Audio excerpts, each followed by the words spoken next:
So you can rename it after you post it? Mm-hmm. Oh, cool. I forgot to check where we're broadcasting out of this time. I gotta watch some of that. I'm not sure why. It's a little bit weird watching yourself. Right. Yeah, it is. Yeah. Really? Oh. Yes. That's what's stopping me, but I don't know. Maybe after a while. I have to do it to take notes, though. Yeah. Grading your performance?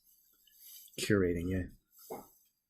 Well, I mean, when you're creating some stuff off the top of your head, you gotta remember what it is. Oh, good point. It's helpful. Yeah. Content continuity. Mm-hmm. Yeah, when I'm doing a game, I try to take notes, and then after it's over, I just like, no, Oh yeah, I tried to take notes on the fly, and I look at it after, and I'm like, I can't read what I was writing. It's very sad.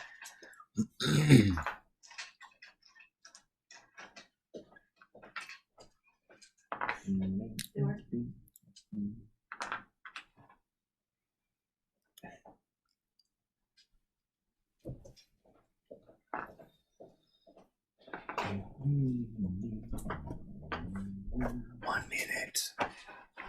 We need to. Has the cat been wrangled? Yeah. I believe so. I think so. Grab the cat. Grab the what? I got a squeaky chair. Yes, you do. For effect. That's Fender walking. He needs to be oiled. I've misplaced my chair, haven't I? Your chair? Yeah. My office chair. Oh. Sandra probably borrowed it. See. This is a long minute. All right. And there we go! Yay! We're live! Yay! Yay! Hey, everybody!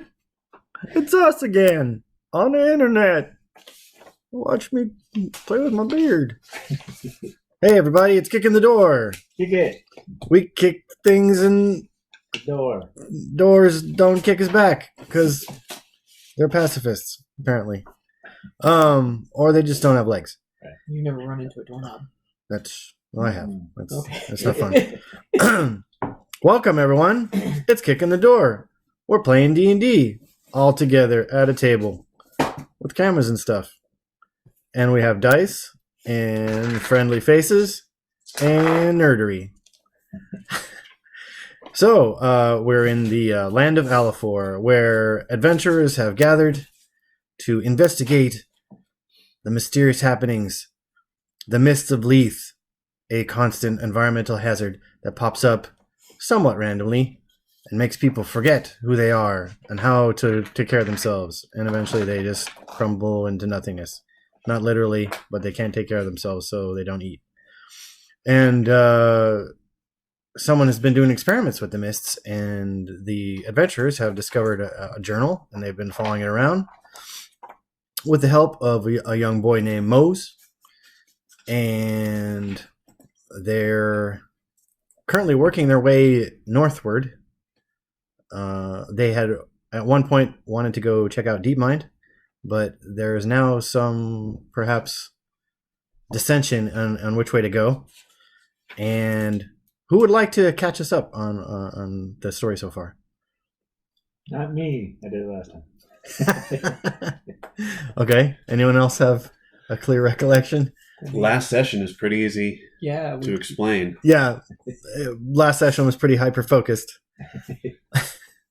Go blow by blow.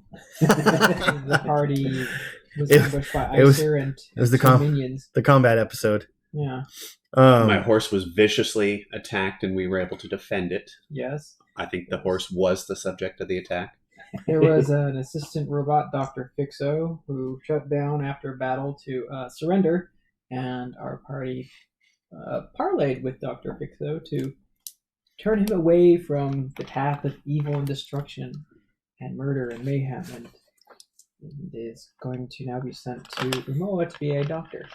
Yeah. And one of the other minions is Boomsplat, a small humanoid that had explosives. Correct. You guys retrieved one of his magical mystery crates. Yes. And And you guys attained level 5. So that's yes. fun. Yeah. Yes. You're in a whole different tier of adventuring. Oh dear. So you find yourself in media res. At the end of the road, the long grind where mindless automatons wander back and forth. Fender is looking a little confused, also blank, although again his face is mostly digital, so there's that. But he does seem a little thrown by his attitude towards the prisoners. He did seem a little bit uncharacteristically bloodthirsty, and that may be something on the back of your heads. Since then, the past hour or so that you guys have taken a short rest, I assume,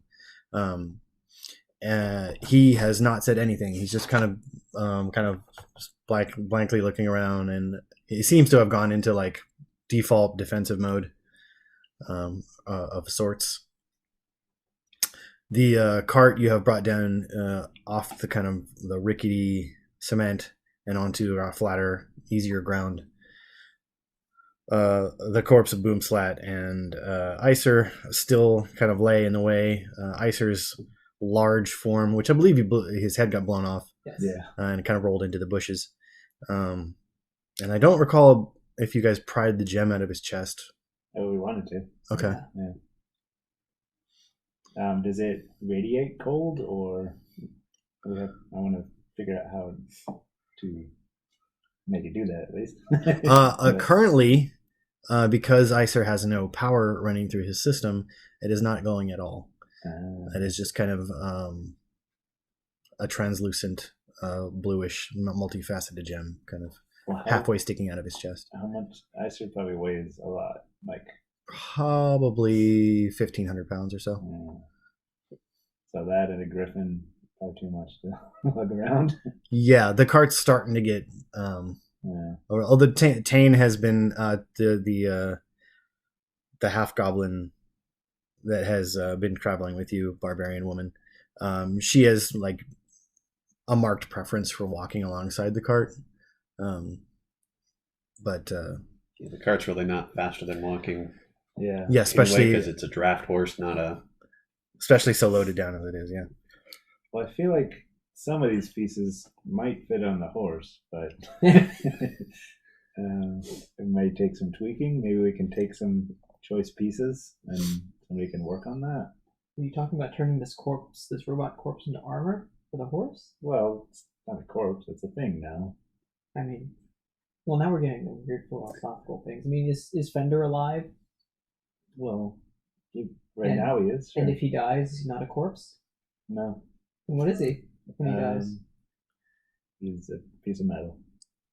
Okay, so arguably if you die, you're just a piece of metal and meat? Yeah, I guess so. So you're not a corpse when you die? No, I mean, I think that's how you define corpse. The dead remains of something, right? Yeah. And therefore Fender's a something, and if he dies... Fender kind of just looks over towards you. I think he just means specifically meat. Yeah. Well, that's very meat. He's what you call an organicist. So, yeah, that's very meatist of you. Well, I didn't invent the language, so. Well, no, I think corpses rot, so we'll call automatons that perish. We'll call them inerts. There you go. They're an inert. Yeah. All right. I mean, we're gonna take his heart, right? So. Yeah, it's pretty gruesome, don't you think? No. All right, cool.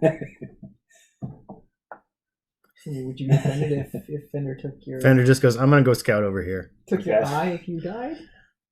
No, might as well use it for something. Okay. Fender, did you hear that? You can have his eye if he dies. When I die. If he dies. I think maybe you should put the caveat on it. As he's walking away, he says, that's the first thing that's excited me in a long time. Great. Doesn't count if you kill me. Just mumbles. I don't know. What do you all think? I think the horse keeps getting attacked, so we need to protect it somehow. Yeah, that makes sense. Yeah. I mean, I'm keeping my eye out for maybe an automata we can get reprogrammed to pull. That's true. I mean, there's a lot of them wandering around here. And they come in all shapes and sizes, so we can just be on the lookout for it. Find some way to maybe even get the cart propelled through magic, or That'd be interesting. maybe some Saurian tech that can be repurposed. ooh, Oh, that's exciting. And maybe get some higher walls and little peepholes so Mose can shoot out from relative safety. yeah. Mose pokes his head out of the canvas of the cart and he goes, "Yeah, I like that. The captain needs a turret." So it'll be more of a war cart instead of a merchant cart. Well, we're kind of heading that way.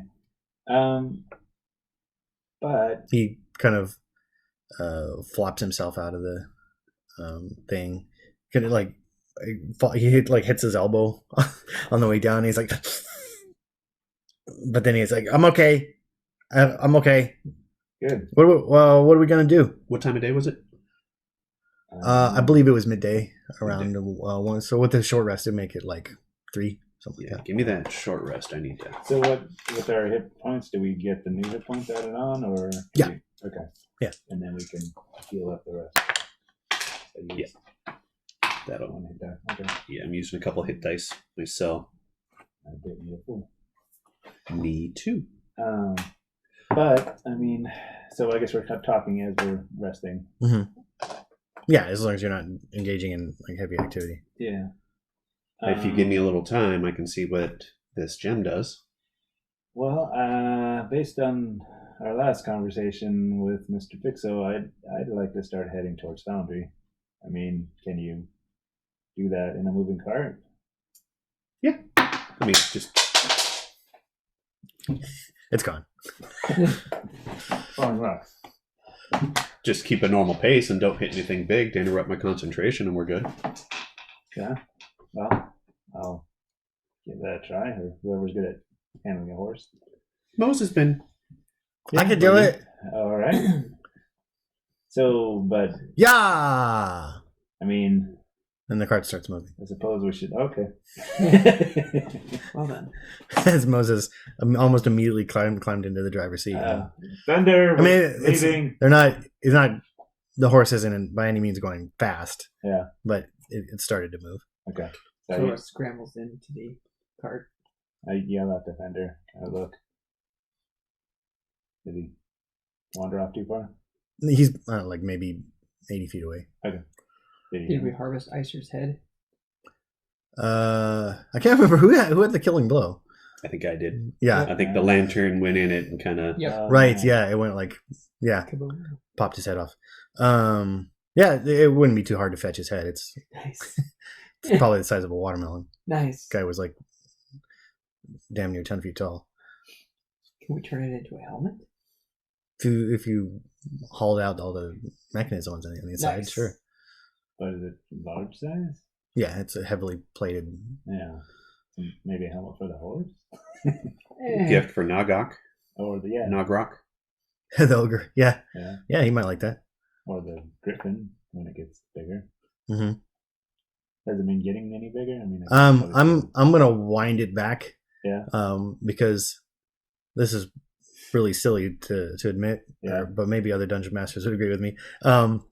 There's no medium size griffin figures, but I can find small ones and large ones.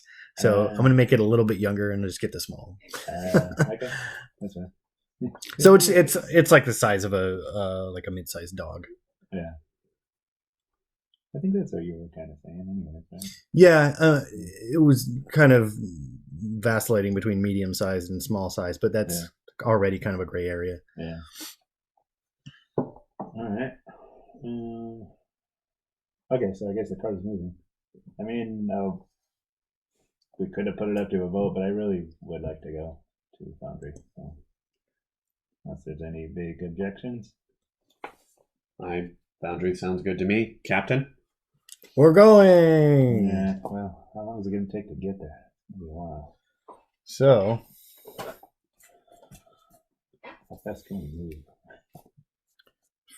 Well, see, the other thing is There's no direct road.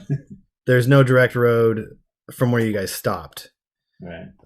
You would have to like tack back about 2.5, 3 days to just outside of Downkey, Yeah. and then you could take a road almost directly north to Foundry, past this excited sea. But Wait. so you'd be going off like from where you are now. If you go directly to Foundry, you're off road.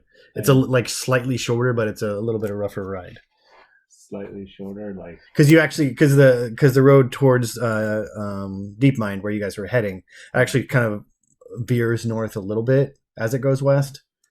So you've steadily become close, a little bit closer. So do we travel faster on roads? Probably. slightly, yeah. Yeah. So maybe it's about the same, but you're also more likely to encounter critters traveling off the road. Right. So that would slow us down also. But again, backtracking, that's another like 2.5, 3 days. Yeah, but is it going to work out to the same? No, if you backtracked, it would be Longer. 2.5, 3 days more. Okay. Even with the slower travel. Well, I mean, It would just be relatively safer. I'd like to get there faster than not, if everyone's fine with that. I'm willing to attempt it. Okay. I mean, we seem to be able to handle. We got an extra person here and a Griffin. I will also contact. Looking at the map, Sora, the Sora you have, Mhm. you estimate it's probably about a 9-day trip. Okay. 9 days. Mm-hmm. Oh. We gotta leave in that time, but Maybe. You have business there, don't you? well, my sister was with. So wait, so he said, Drinking with him. yeah, he saw her drinking with him. Yeah. With, not with him though. With the orc guy. Herok, yeah. Herok Herok. Great Arm, Great. Yeah. who was associated with Exeter. Yeah. So they might still be there, and Hexer could have moved on, but at least they might know where he's gone to. Yeah. But your sister Kaya is not really a traveler. She lives in Foundry. Right. I'm just more concerned about it now. And then there was Urzabet, and he lives in Foundry also, right? She, Yeah. Cambion. the tinker. Yeah.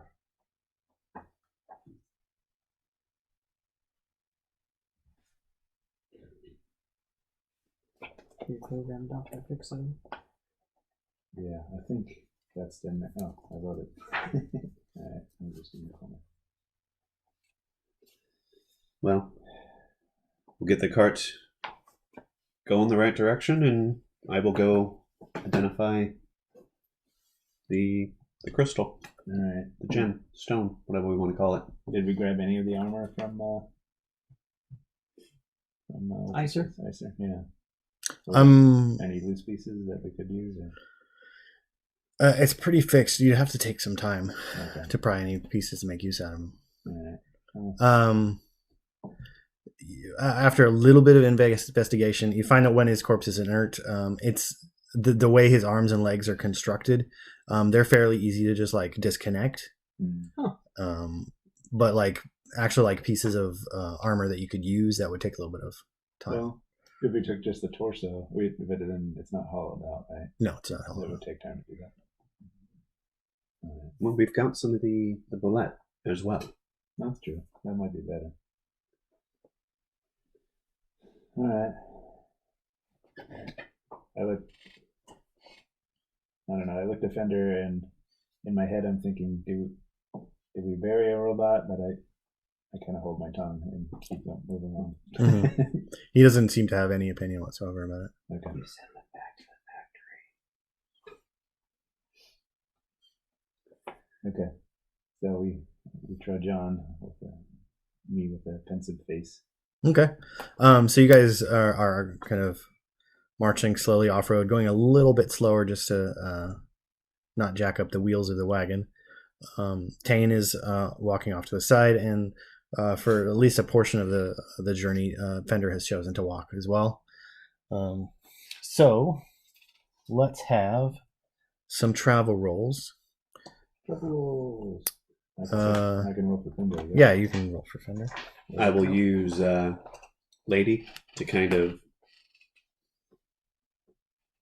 sky high view, and you can avoid backtracking like Show. little. Cool. So you can roll with advantage Oh, because you're watching out for danger. All right, Fender got an 8 plus. I don't know. Okay. oh dang. 28 for stealth. So 13 for survival, 28 for stealth. Dang. And food, I'm just going to dedicate one of my 3rd levels a day to create food and water. Okay, sure. It's taken care of. So we'll call that, I don't know, like a 18 or something. Well, does that give us extra we can try to preserve and use the next day? It says it spoils after a day, but I have Purify as well. But between us, the Right. horse, and the griffin, That's true. Yeah, It you're gonna feeds 15 people.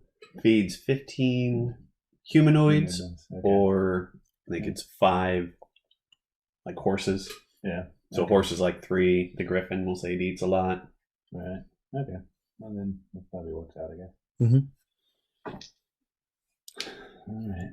I'm also going to do, if we get to nighttime, I'm going to do ascending as well. Sure. And I'm going to ascend to 1 a night, but I'm going to start with Dark Under and see Okay. if you got any progress on translating the journal. Sure. Oh, wait, does Tane have survival?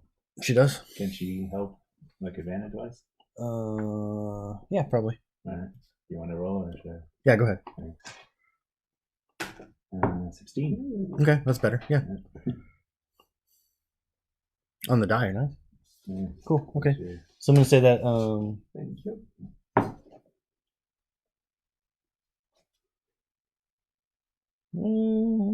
Go ahead and roll D3 Okay. because everybody did fairly exceptional. Come on. 1. 1. Okay, so she has a day off the journey. Nice. Cool. You guys managed to find like a dried up riverbed that's fairly well packed, and so it's like easy to travel along it. Yeah. Cool. I'll note this on the map. Like, oh, possible good use in the future. Cool. Yeah, maybe another basis for a future road. So let's have each of you roll 2d6 for me. So don't add them together. Just like tell me what they are. 5 and 4. 5 and 2. 6 and 1. 6 and 1. Okay. All right. So on the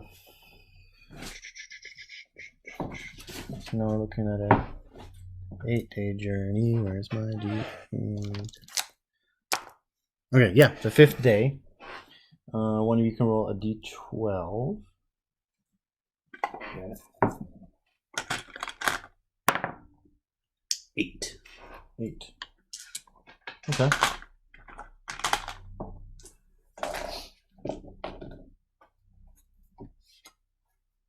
Okay, so we how many dice back? Okay. So it had been pretty uneventful. Oh, how many days? This is 5th day in. Pretty good chance I get my luck back on that. 1. Not yet. 2 days. 3 days. There we go. Okay, cool. And what time of day is it? When it happens? Yeah, I'm just wondering if he cast his 3rd level spell yet or not. Oh, if this is the 3rd day, I did, yeah. The 5th day. The 5th day. Oh, okay. 5th day. 5th day. It is in the evening, just as the sun's going down. I don't know if that- There is a kind of cloud front It's coming in. Okay. And again, this is just like the end of autumn, beginning of winter. So you guys can not really even see the stars now because the clouds are getting thicker and thicker as you move towards the north. Do the survival people think it's natural or? That's a good question.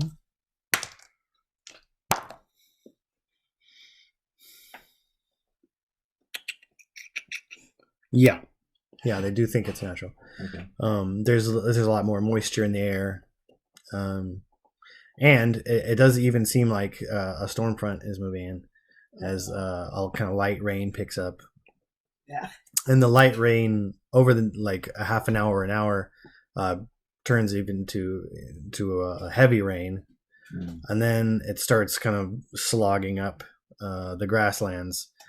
And it appears, whether it's through this elevation or like, maybe you guys are in a valley or something like that, but it's not draining. So you guys quickly find that you're kind of like trudging through good 3-4 inches of water. You should get to some high ground. That's a good idea. Look around. Roll, I don't know, survival or perception? Yeah, survival.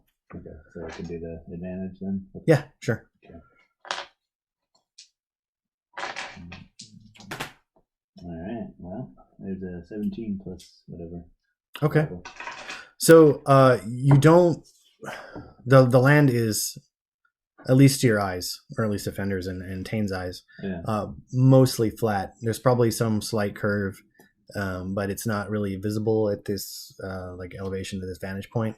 Okay. However, off to the slightly to the east, you see kind of a group of kind of crags. As you guys are moving closer and closer to Foundry, it becomes less of like grasslands and more of cold desert. So the bushes are getting more sparse. There's less and less trees. The land is mostly flat, but there are kind of like rock formations everywhere. Although they're not they're not big groupings of them like in the Troll Crags. But you do find a fairly sizable one that seems to be, I don't know, 80 to 100 feet circumference, or from side to side. And it looks like there's a small cave opening about 6 or so feet around that looks like there's kind of some shelter to the storm.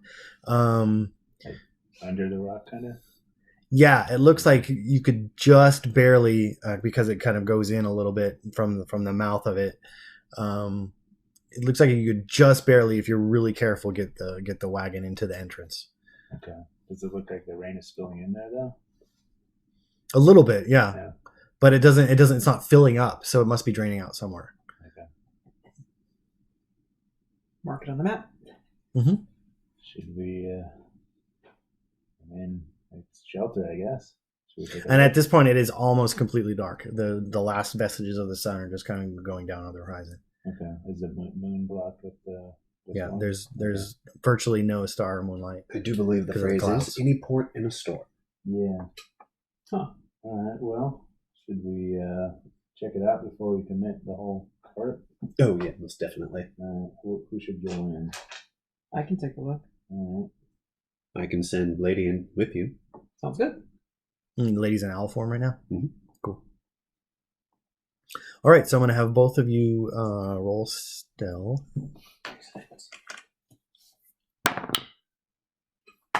Heck 17. yeah! Oh, nice. Natural 20 for the owl. Oh, nice. Okay, so pretty quietly. So as I said, the entrance is a sort of a kind of downward ramp. So there is a bit more water.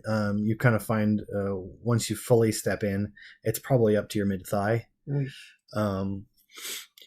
So there is that. But you manage to kind of creep in, looking around as your kind of dark vision kicks in, and not even 8 feet into the cave, you feel something underfoot.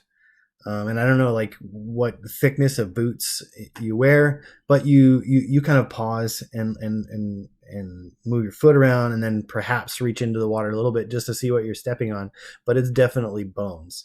And as you move a little bit forward, they're just littering the bottom of this like shallow pool.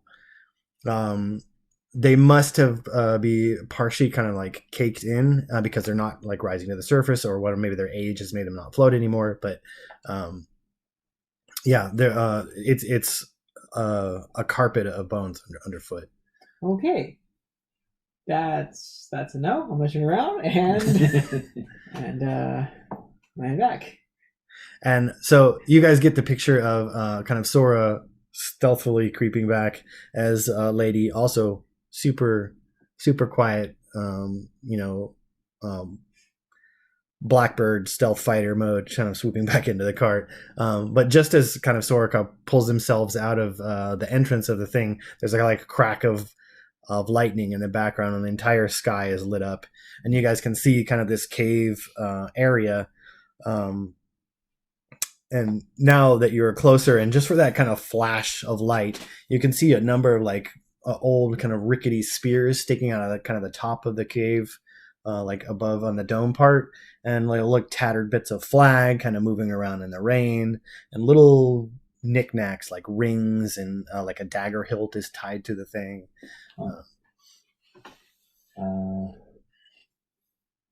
But the storm actually does intensify after that okay. Crack of lightning, and you can hear a boom, like rapid succession, like 5 booms of thunder, barely seconds apart.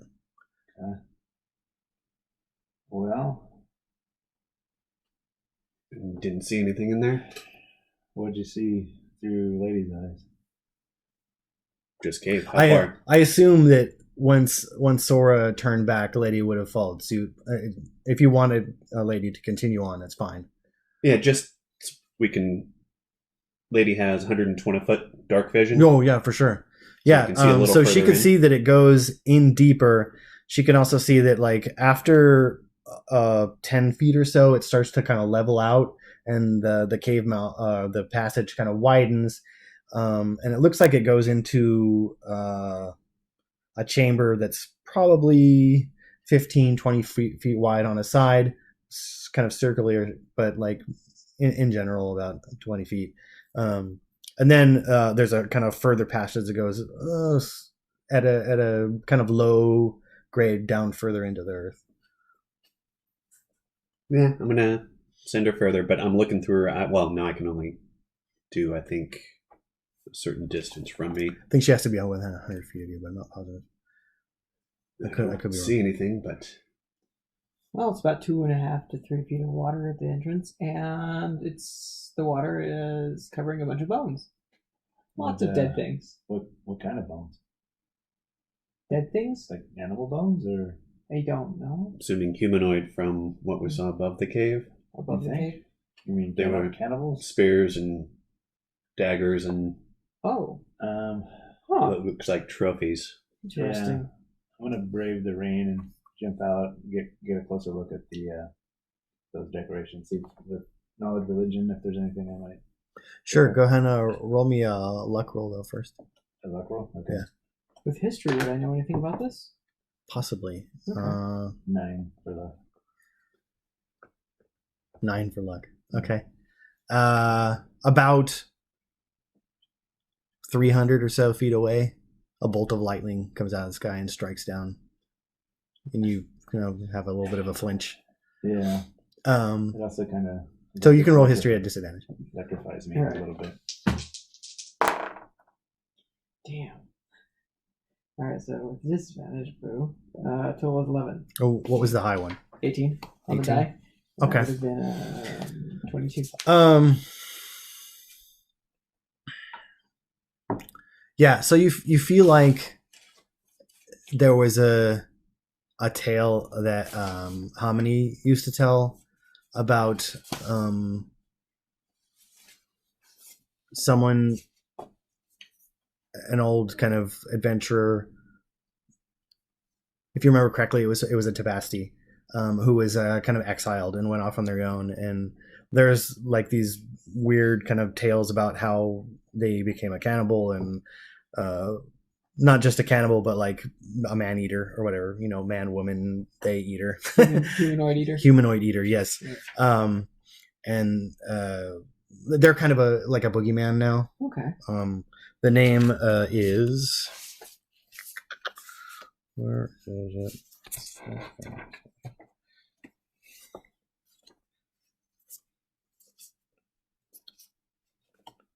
Sorry, I should have had this ready.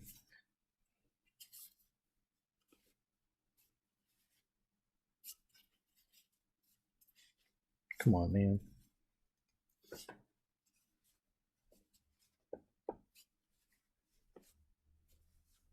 So after I flinch from the Shoot, lightning, what the I heck? feel kind of slightly invigorated, I think. Yeah. By the side. Oh yeah, okay. Zakam, sorry. Zakam Bloodmane. Ooh. All right. Well, I'll convey this story to the rest of the group in a fumbling manner as I can. When I was a kid, I heard a story about this Tabasti that was exiled, and it kind of turned bad, I guess. Turned into a humanoid eater. Hmm. Yeah. The name was Zakam Bloodmane. As the story goes, it's really kind of like a fairy tale about how, like, as a child, Zakam had always had like a great like hunger, and it's almost comical the way it's sometimes told, but it's very like kind of almost like a, what do you call, specifically those lesson tales with the, like, that are told with animals. There's a word for that. Morality tale. No, wait, no. Yeah, but anyway, you know Yeah. what I'm talking about. Yeah. Like a parable or something? Yeah, a parable. Yeah, Thank you. yeah. Well, I still want to take a close look with religion-wise just to see if it sparks anything. Sure. 22. Nice. 22. Yeah. So, you're maybe not as familiar because the tale originated around Omoa, and you didn't necessarily like grow up there.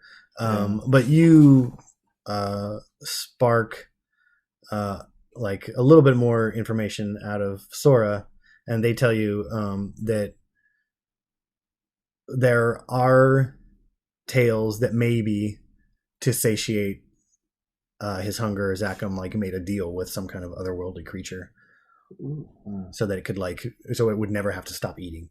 Okay. So are the decorations on the spears, is there any kind of like ritual stuff in there, or is this mostly just like a warning kind of? It doesn't feel like a warning to you, really. Okay. Your kind of gut feeling feels that like it might even be trophies. Trophies. Mm. Okay. What are the trophies of then? Is it humanoid?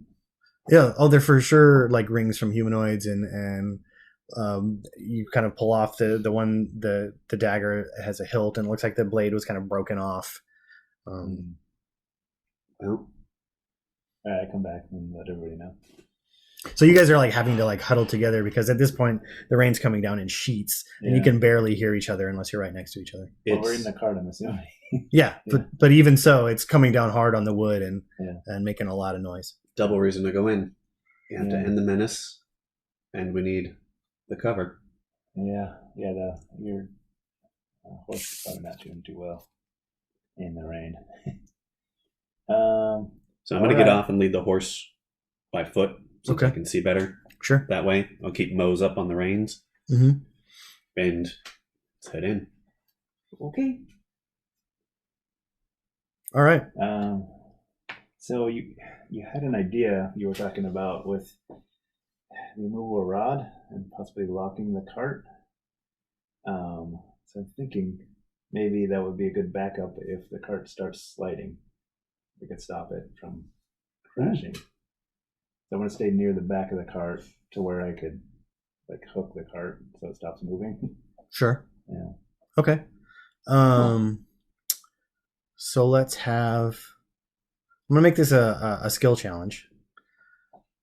So with that idea, I'm gonna say. Normally, I would say it's an intelligence, but because you're using the magic item and that's kind of pretty powerful, I'll let you roll at advantage. Okay. You're driving, so you can roll your land vehicles. And how would you like to contribute, if at all? I'm gonna keep my eye on the road and see if any part looks slippery, so I can give a heads up as to Okay. where they might need to pay more attention. So maybe you're gonna kind of hop out and feel around, Yeah. or not necessarily with your hands, but make sure the path is not too rickety. And what attribute for land vehicles? Let's Wisdom, intelligence. Because of the dark, I'm gonna say it's probably wisdom, just because you're kind of driving by instinct, right? And then for your scouting, you can use. I guess you can probably use. I want to say either insight or survival. Insight. 9. Okay. 9. 9. Oof. And it's 12. You got a 12. Yeah. Okay. Card tips over, we all die. So the cart doesn't tip, but it seems to have wedged itself in the entrance, and it seems like it's going to take either like clearer eyes, clearer heads to get it unwedged, or some like heavy duty work. All right. Okay. Unhitch the horse, Yeah, lock it up. and we'll go further in. Okay. So again, just past the kind of entrance in that kind of 10-foot tunnel, there's another kind of, like, for lack of a better word, chamber, and that's a 20-foot area. So you could kind of park the horse there if you wanted, and perhaps Mose and Tane would stay there. It's up to you. She's willing to like kind of watch the entrance, watch the cart and the horse. Yeah. And do we have a dry area in here? It's in this kind of second passages. It's the air is wet, so there's that. But like it's actually like the ground is not wet here. In the kind of interim downward passage, there seems to be some kind of drainage because it's not really getting into this area.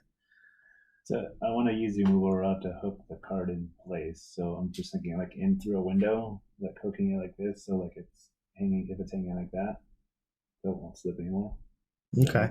Well, you could, you would probably want to like run a rope, so that like it doesn't like tear, because the cart now has like posts that hold up the canopy, the like wooden canopy that it has now.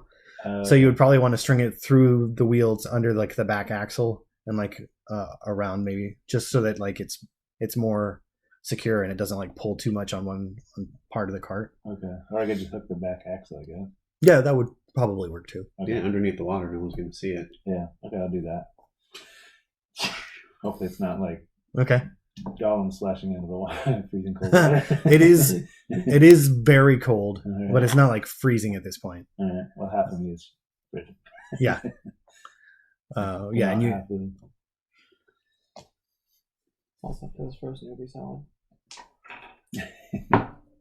And it's also kind of brackish and Yeah. like I said, mostly from like silt and clay and stuff. But yeah. Like I said, bump around the skeletons a little bit. Yeah. Bone dust. Yeah. Yeah. You don't actually. Here. It mostly seems like limb bones. You don't find any like torsos or heads in there. Okay. Good to know. Metal arm. Metal leg. Good. I'm going to try and get a fire going to warm people up. Sure. Yeah. With the like assistance of Fender, who again like kind of blankly just like looking around, seems to like disconnected a little bit. Okay. But yeah, between he and you and Tane, with their kind of pretty good survival rolls, you guys get a fire going. Okay. So get a better look around this cavern. So it looks like there's another. There's another passage that goes further in with a slight downward slope. Okay. So is there any kind of markings and stuff on the walls here or in the ground? Does it look like evidence of it eating things or killing things? Yeah, it is hardened clay mixed in with some rock, possibly sandstone, maybe something a little bit less, although something more sturdy. But there are definitely kind of claw marks along the wall. And just outside, further in to the cavern, just outside of kind of your area where you guys have camped, there's even like small kind of clumps of fur that seem to have like kind of pulled themselves off of something large, from like little bits of root and rock that have jutted outside of the walls. Okay. Do their claws look like a tabasty size, like a medium size? They look much bigger. Much bigger. Okay. I think we're dealing with something else here. Can somebody with survival make some kind of check to see what it might be? Without even rolling, both Tane and Fender come to the conclusion that this is probably like a bear or a large cat. Okay. At least that's what the claw marks look like. Yeah. Well, the claw marks could be a pet for whatever is here. If it's the thing doing it, keeping the trophies, That's true. it's intelligent. Right. Yeah,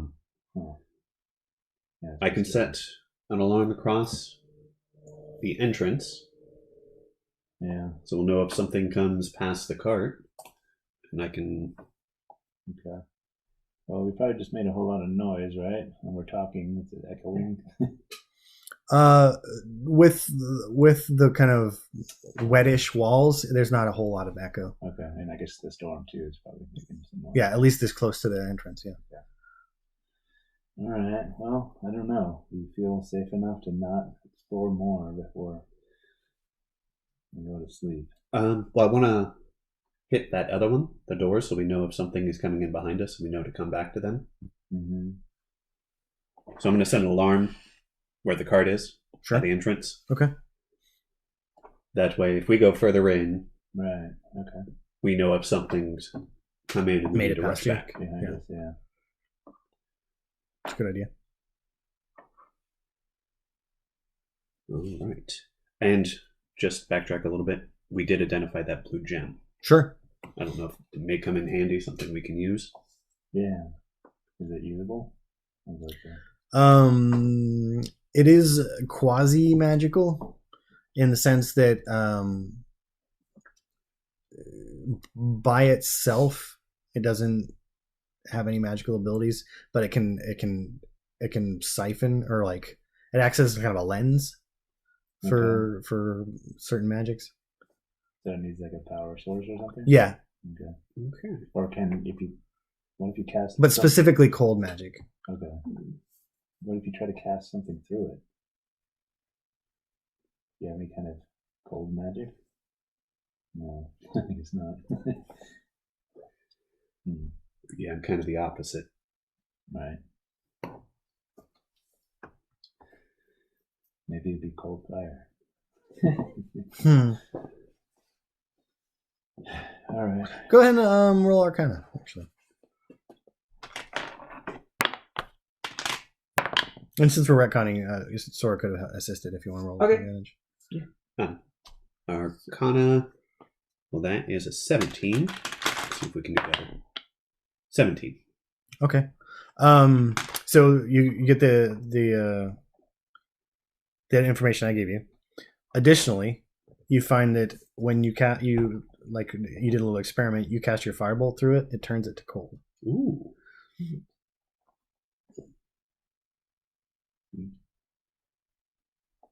Can I tell if it is only cantrips?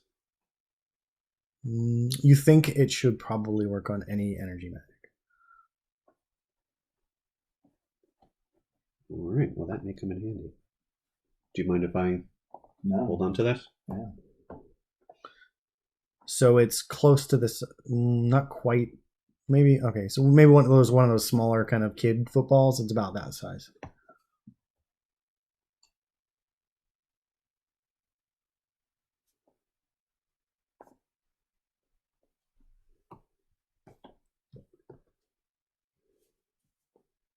So back in the cavern, another rapid succession, 5 booms of thunder in the background.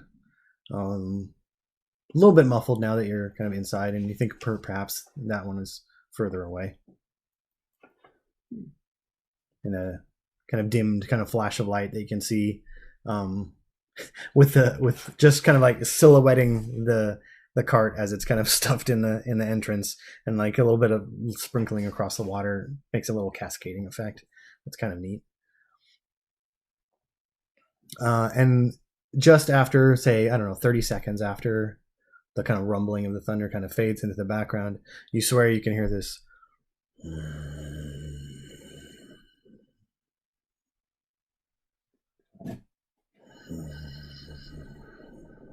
So is it just the 3 of us going, Yeah. or there's Thunder with us?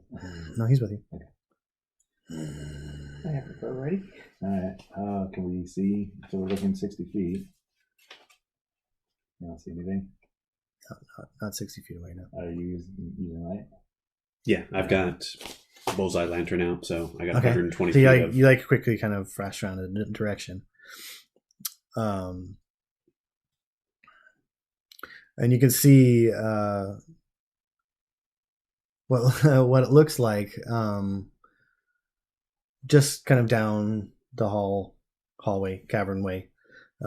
It goes further than the light reaches out, and further than you can see. But as it kind of like pitches down, you can see about 60 feet in or so, there appear to be almost kind of decorations, as like different pieces of cord and chain have been kind of like tacked with something, either a dagger or a large nail or something, into the kind of ceiling. And on the first couple of them, you see like old cans kind of like tied on, and then there's like a dagger, and then like an old like 2-tined fork, and little bits of metal, and you can hear them some kind of rattling. And once you kind of like think about it, it wasn't so much a groan that you were hearing. It was just kind of like a muffled kind of rumbling of these things as they kind of cascade down the Interesting. cavern hallway. Oh, you know what? Hold on one moment. And do you mind if Mermaid does. No. how about a little bit of aid? Sure, I think that means everyone gets temporary hit points. Yes. Okay. How many? And it's just the 3 of us, or is Fender with us? Fender's with you. Okay, so 5 extra. Nice. So Fender will get 5. Cool. 5 extra points for Fender.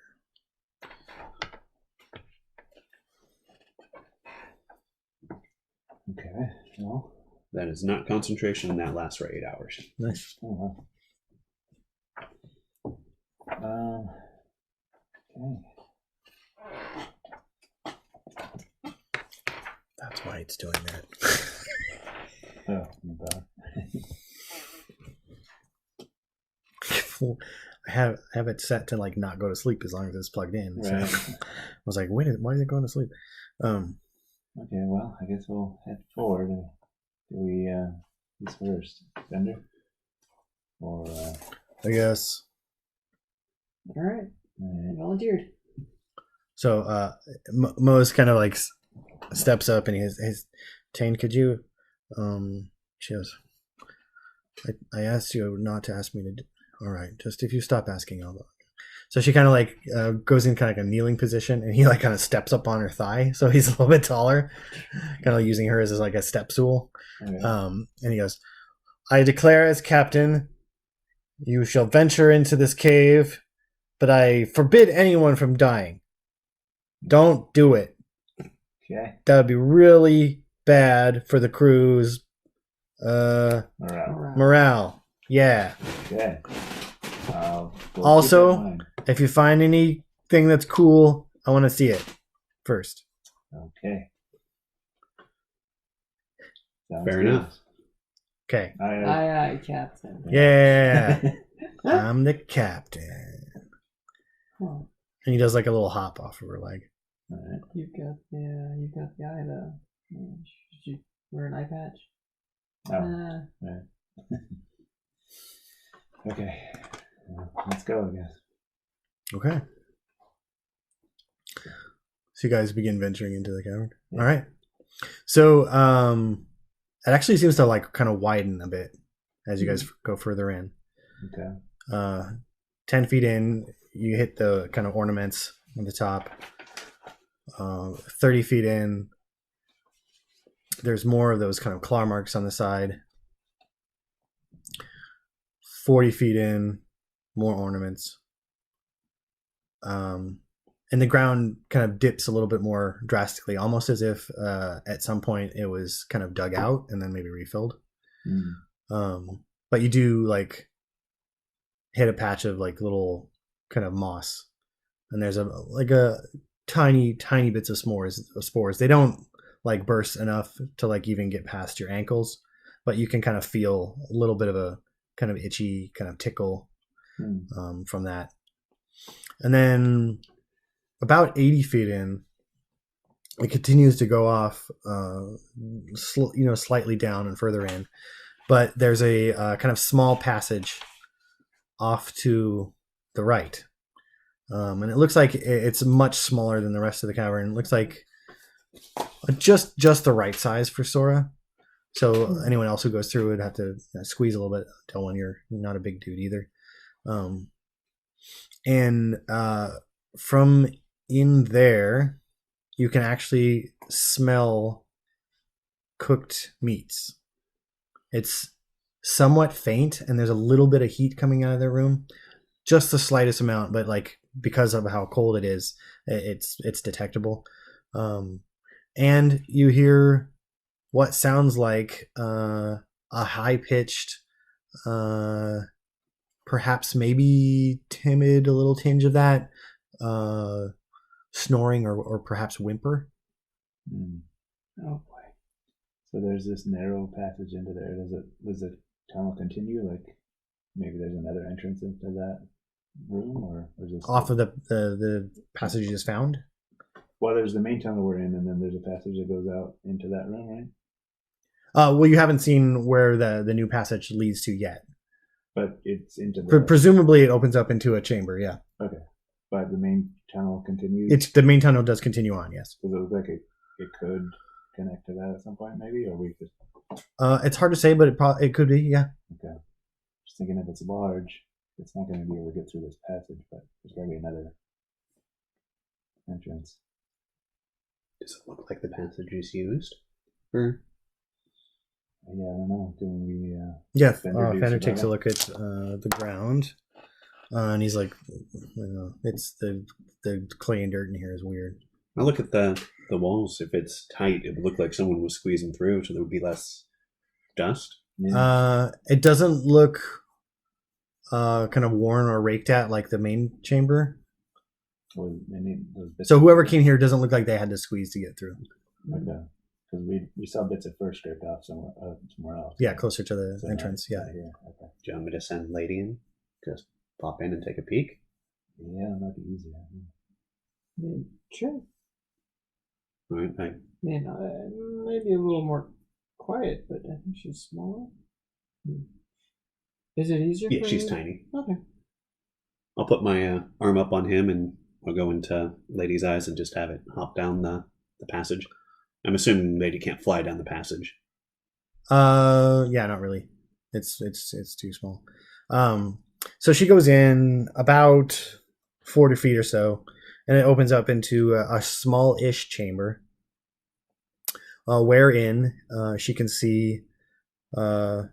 She's almost immediately met with kind of the photoreflective eye lenses of a tabasti, small, skinny tabasti, kind of staring back at her. who looks like kind of shivering and afraid. The Tabasti is kind of like huddled, kind of pressed up against the back wall. There are a number of kind of rags and old backpacks, and there's like scraps of kind of food lying in the on the ground, and it looks like they have made kind of like a small fire that they kind of dug a little mini pit, and they have like a couple coals in there. It looks like they have like a not like a full spit, just like a stick with a couple pieces of meat like over the pit. And they're kind of like looking back at Lady and just kind of shivering. There's a Tabasti in there. Is it doing the snoring? It was whimpering somewhat, yeah. Oh, Whimpering, and it looks disheveled and scrawny. and it's cooking something? Mm-hmm. Can't tell. I think little cubes, right? Yeah, Nothing, like obviously, not like an arm on a small, spit. yeah, small pieces of meat. Okay. Well,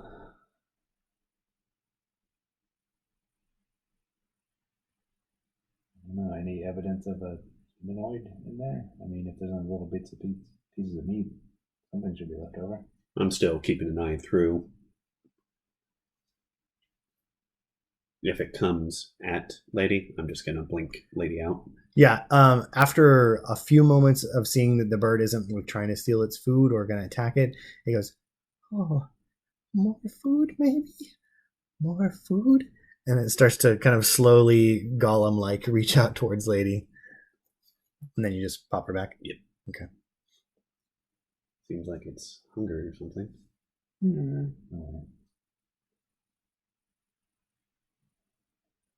I guess we talked to it. I mean, it knows. I don't know. We could continue on, but it'll be behind us. I could create. Boom. We haven't done the food yet. If we don't want to eat tonight, Yeah. I can do 45 pounds of food for it. I guess that's a peace offering, yeah. But we need to eat also.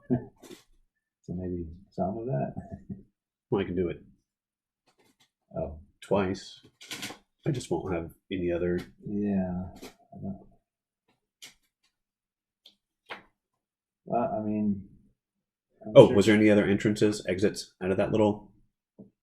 Looked like there might have been another exit, and it seems like it would have probably met up with the main passage further on.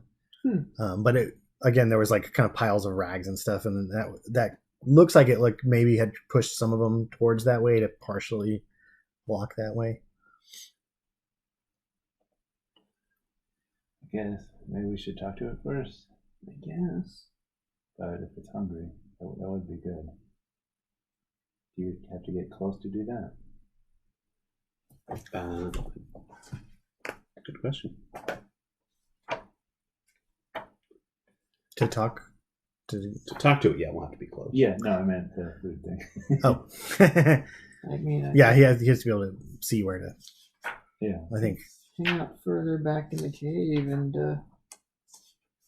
have the hand kind of jiggle a piece of food and bring it in so it comes out to us. Could do that. If you have food ready, I can do that. Or we could. You could just have the hand serve 10 pounds of food. Yeah, that's a possibility. Mm-hmm. But if we want to talk, we want it to come out to us. So instead of 10 pounds. That'd be better if it's not hungry when it talks to us. Okay. But what motivation would it have to come out to talk to us? I don't know. I'm assuming it's lonely and curious. All right. I don't know. Can we write it a note? Where did you go, Birdie? You hear lightly from it. Where did you go? I don't know. I guess we could load it out with some meat. Okay. Well, I don't really create meat. I create. Okay. Vegetarian? It's vegan forage. And water. That's true. Can we put some? I've been using some spices. Can we put some flavoring on that?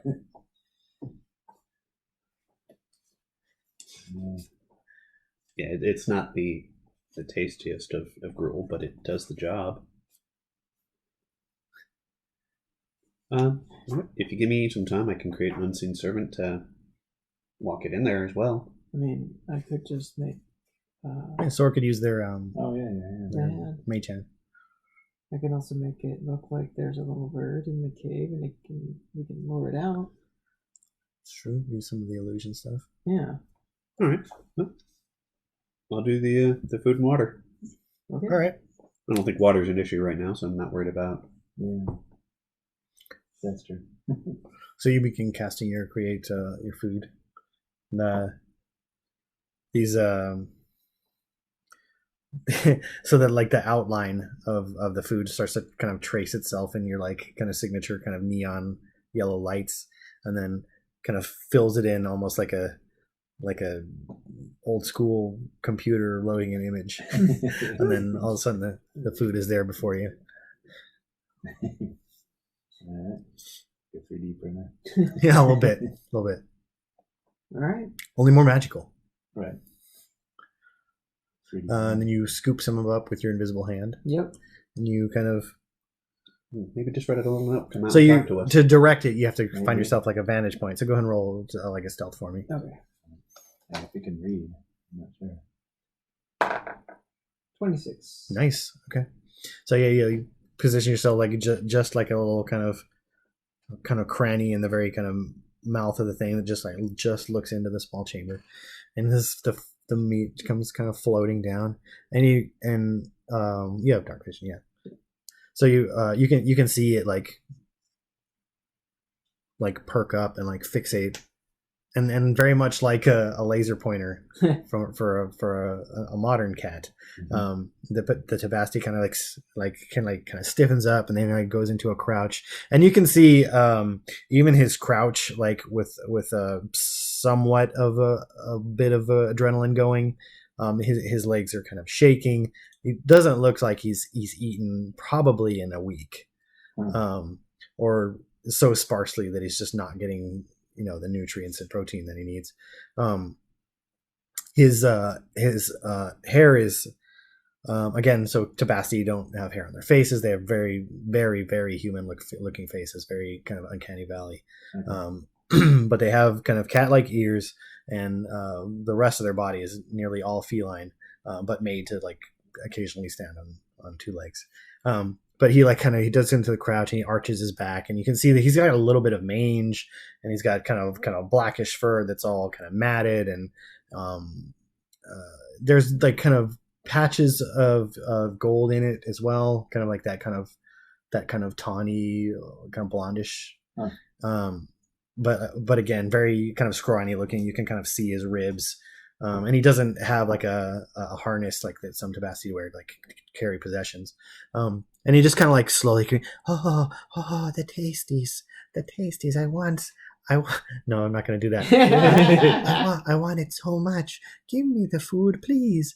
And then it's just kind of like slowly kind of inching closer and closer to you as you kind of like pull it further out. I'm like drawing like. And eventually you start backing up, and he's in the main kind of cavern way. And I don't know how far back the rest of you have fallen back. Did you guys go back to the main chamber, or are you just kind of staying near Sora just in case something happens? If they wave us back, I'll head back like 40 feet. Yeah, I'm gonna stay here if we're gonna try to talk to it. I'll get back like 5-10 feet. Okay. So, like, once you get into the cavern, are you going to continue to try and entice it forward, or do you want to try and talk to it there?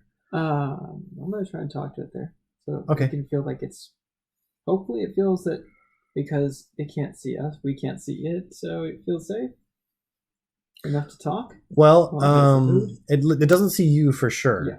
But once it's in the cavern, tabasti have dark vision. Okay. So it definitely, like, for a moment, it kind of, blinks, and then it sees Scofa. And light. There's obvious light in the hallway now. Yeah.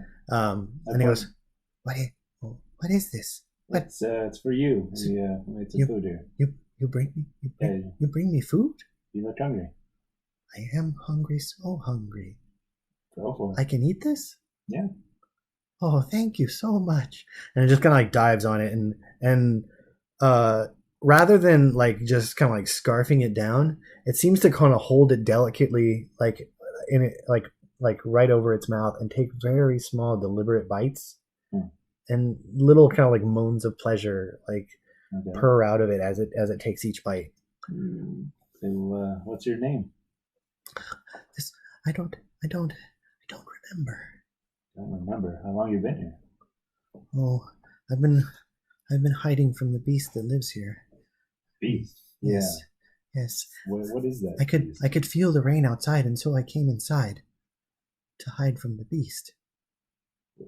And that was a while ago, I'm assuming. Yes. So yeah, what kind of beast is it? Oh, A bear, or what are we talking about? large thing, all muscle, but muscle that I cannot eat. Power and teeth. It roars like it's going to devour the sky, swallow the very stars. Okay. Did you know? I can feel its hunger is scaring me even now. How many legged beast? I would say 4, yes. Though I have seen sometimes it drags a spear. A spear? Yes. Huh. So it sometimes walks on 4 and sometimes on 2? Yes. Like you? Oh, no. I am far too small. I don't have the power that this thing has. How tall would you say? Perhaps. His mane, it scrapes across the ceiling. Okay. And how high is the ceiling? 10 feet or so. Does the name Zakon mean anything to you? Oh no. No, don't. Perhaps it might hear us. That's the creature's name. Okay, I won't say it again. But I think it is away for now. Do you have more food? I'm so hungry. There's a lot of food here, yeah. This is for like 15 people. Oh, and I can eat this. Yeah. Oh, thank you so much. Thank you so much. And he kind of like scoots over towards it, still like looking a little pensive, and but then like after he picks up one, he nibbles a little bit on it, like while he's kind of looking at each of you. Yeah. Takes a bigger bite. Yeah. We're fine. We're just getting out of the rain. And he just kind of scoops up some more and Yeah. starts eating them like grapes, little pieces of porridge or whatever. What town are you from then? Town? Yeah. I don't. What's the closest? I don't town? know. What's the closest town to here? Don't know. Closest town. So I said 5 days, right? Yeah. You're just at the edge of the map. Okay. Hmm. You from the unmapped lands? There's a small settlement, I think, perhaps a day to the north. More Tabasco? No. What was it called? Orcs? Greynook. It was called Greynook. Greynook. But I don't think I'm from there. So you will travel. So you're a traveler then? I must be. Okay. If I cannot... Trouble. I must need to eat more. Yeah. Perhaps it'll help my memory. Yeah. I mean, you don't want to overdo it, but yeah, it seems like you haven't eaten in a while. So. He's starting to pick up his vigor with the eating. Yeah. Little more less scared about saving it now that he realizes it's all for him. I'm going to take out the rod of detect magic, and I'm just going to see if he's interesting. Roll Arcana. Ooh. Am I +5 now? I am, so at 24. I'm thinking maybe shape changer he might be. That's right. There is a faint amount of magic coming off of him. Mhm.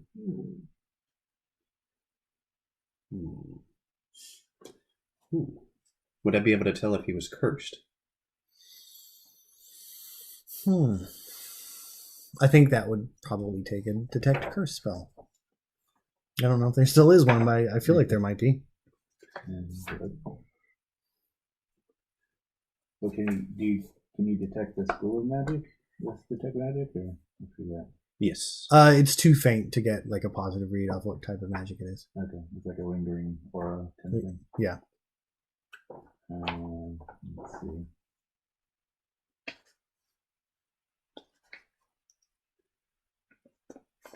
It's comparable to the way like a faint amount of magical aura would like emanate from something that normally would be too big to fly.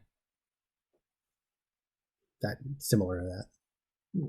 That's too big to fly. And these creatures wouldn't normally have that, right? That's Like vastity. like a giant bug, for instance. After a certain size, they shouldn't be able to breathe, Right. so they will have a faint magical aura that kind of defies physics. Okay.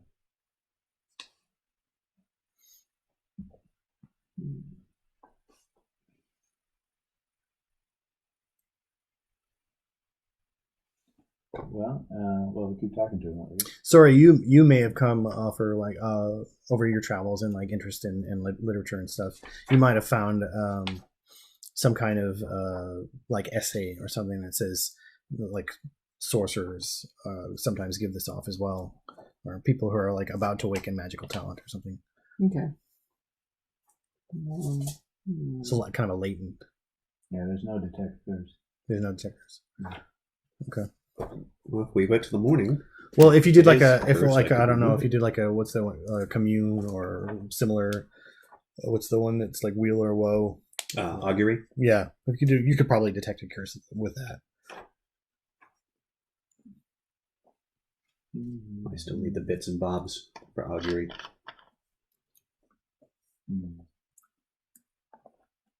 I don't even see a curse. Oh, bestow, probably, right? Yeah. Bestow / remove. Yeah. Yeah, I'm able to remove curses. Oh, okay. I don't truck in bestowing them. Oh, that's good to know. Fender mumbles under his breath. Nobody trucks.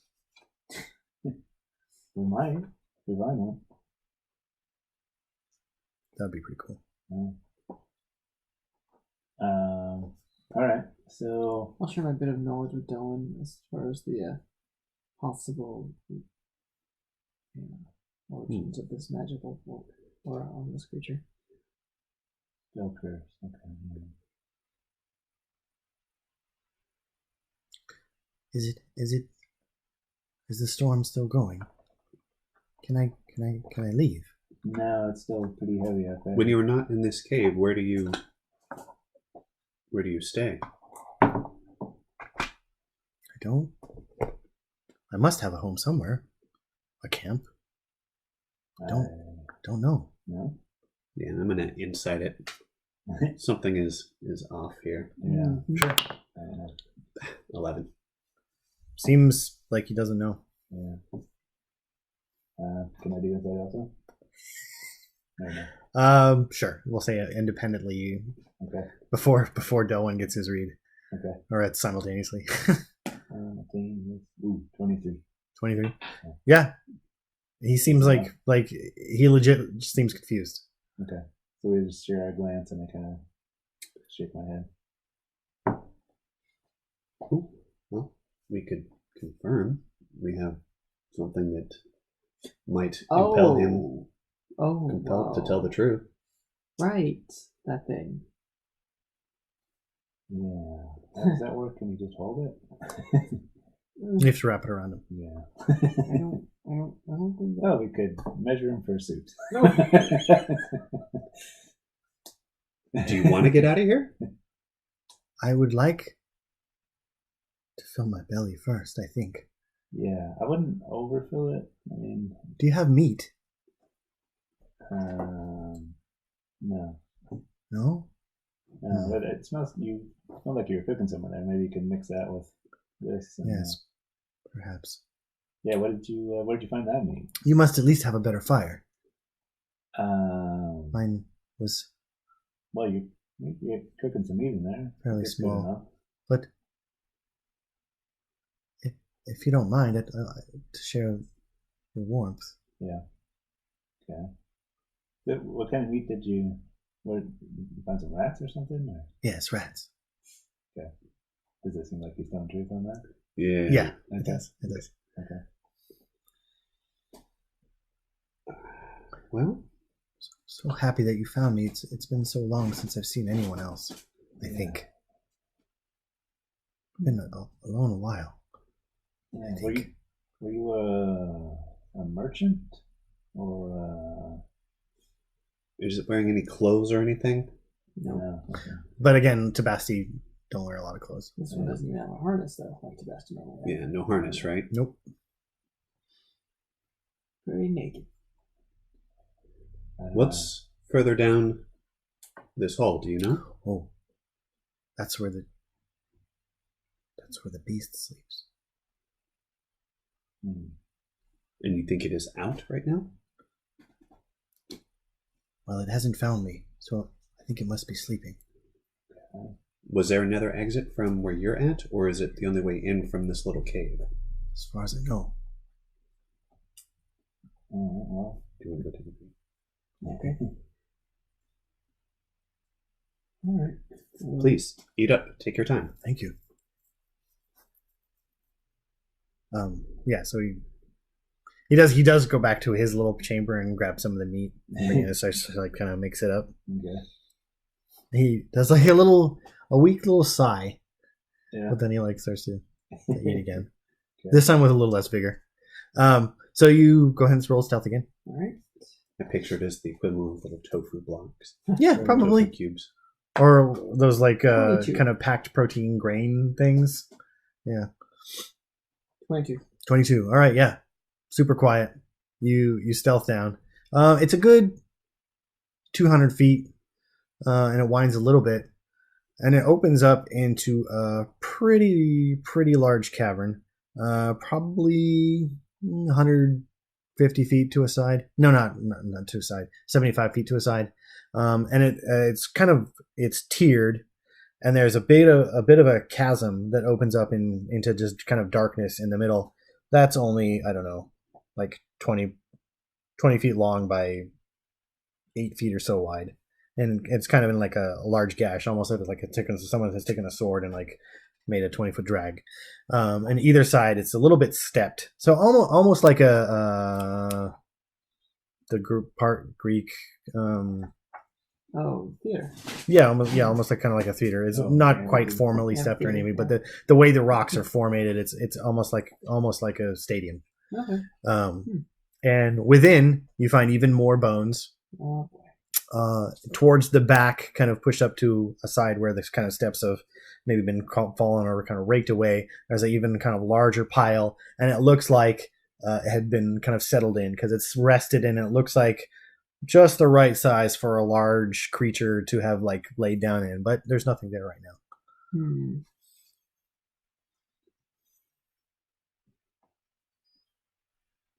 And on the inside, those kind of trinkets that you had wearing from the ceiling in the column, they're just everywhere. There's even like coins up there. One thing like looks like it might be a scepter of some kind. There's a full sword stuck up into the ceiling, and here the ceiling's about, I don't know, 20, 25 feet. All right. And also along the walls, kind of gashes and occasionally little bits of fur that have been torn off. What color are the bits of fur? You notice there are some little patches of black, some little patches of gold, some a mixing of the two. Right. I'm going to turn around and head back to the party. Okay. So, you come back again. Sneaky as all F. There you are. Alright. By this time, probably I don't know, 10 minutes have passed, Mhm. and the Tabasti has kind of finished off the rest of the food. He doesn't look satiated. Of course. If anything, he looks like almost like more ravenous. His mouth is actually like slack jawed a little bit, and there's a little bit of drool as he kind of like looks down the corridor past you guys, the way you came in, Okay. and like slowly seems to be like moving towards the campfire that you set up.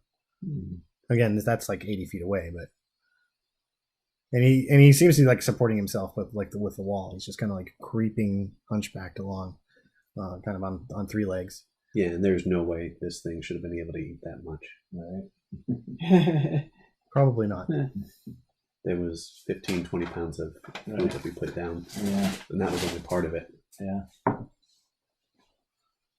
Okay. Well, Seems to be mumbling to himself. More food. what do we do? I don't know. So you knock an arrow? Yeah. Okay. I pull out my stun gun. So there's a pause as It's got 4 of them. Right? Nice. the creak of Sora's bow as they kind of pull back an arrow, Yeah. that kind of tense ropes, like leathery kind of sound. And then you're met with him leaning more against the wall, but turning back Okay. I'm gonna. with that Delwyn's light kind of shimmering off the kind of photoluminescent. Well, I don't know if that's the right word, but like Yeah. cat eyes. Yeah. And they get wider, and he goes, "I need more food." Get it. Okay. Guys, yeah, go ahead and roll initiative. Yeah. Well played. Well played. Oh no. Nice. Someone can roll for offender. Okay. I'll roll for Fender. It's rolling so well. I got an extra Wow. 20. Damn. Nice. So, is there a map under here or? We're just gonna do theater of mind. Clear them on? Okay. Nice.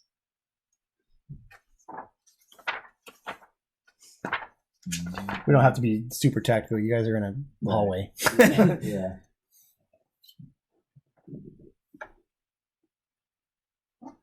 Okay. All right. So let's just for the creature. Damn. Uh-oh. It's Okay. gonna hurt.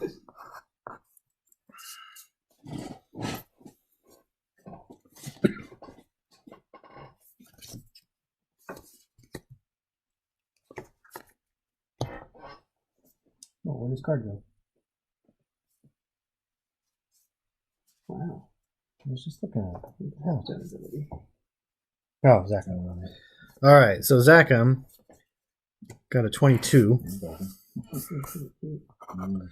to 25. 20 to 25. I don't know what his bonus is. I think he has a 2.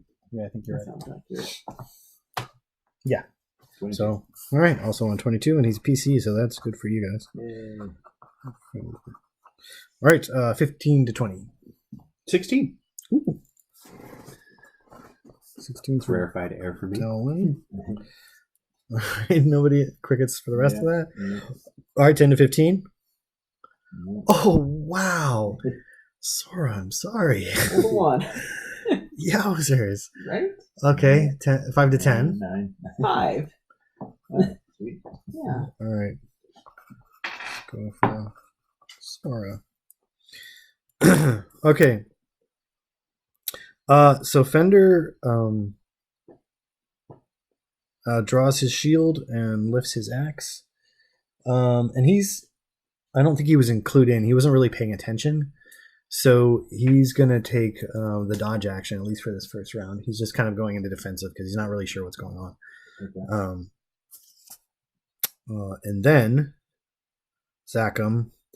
So he has one kind of supporting paw, and you can see his hand twitches, and almost as if like kind of eels or kind of snakes under his skin just kind of bulge out, and his body just kind of swells and unevenly. It looks painful, and his claws kind of dig into the wall.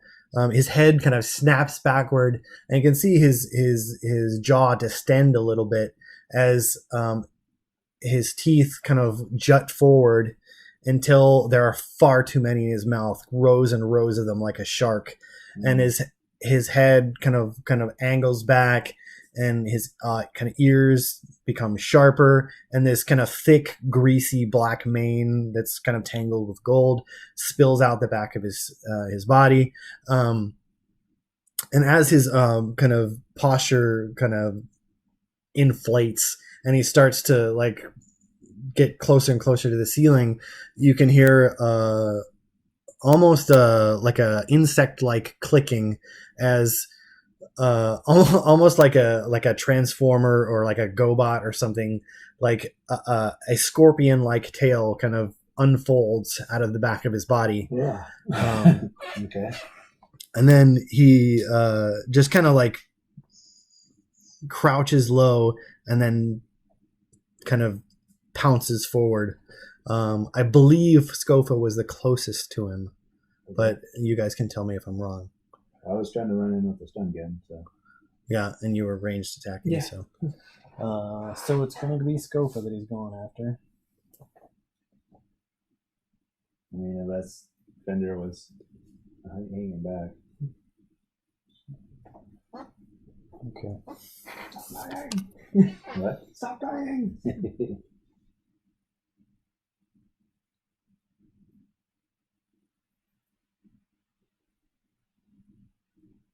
kitty.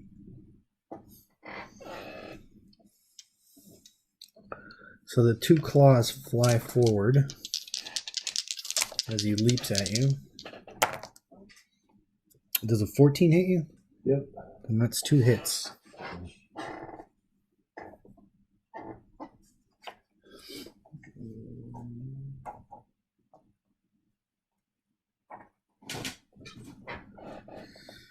They rake across your chest. Go and roll a strength saving throw. He's gonna possibly pin you.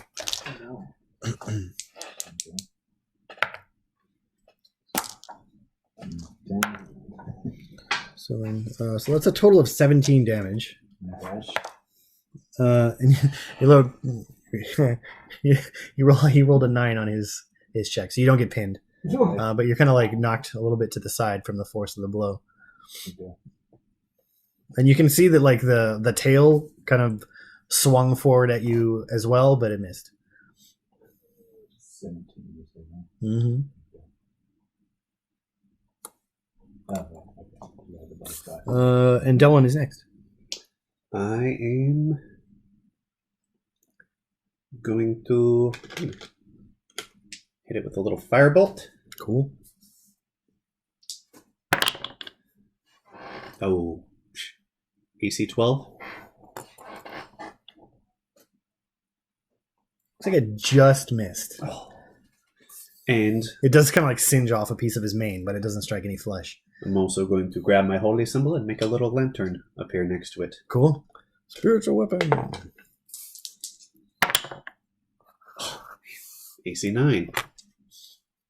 Yeah, it appears and kind of flashes at him, but he manages to kind of like bring up a paw, and it sizzles a little bit off of his arm, but it doesn't seem to do any permanent And damage. then I just kind of angle myself behind Fender and kind of keep my Sure. shield in Okay, between. Scofa, you're up. Okay. So I discovered this in the last few days, and I kind of clenched my metallic fist and crackled with some lightning, and then I tried to do a stunning strike. Sure.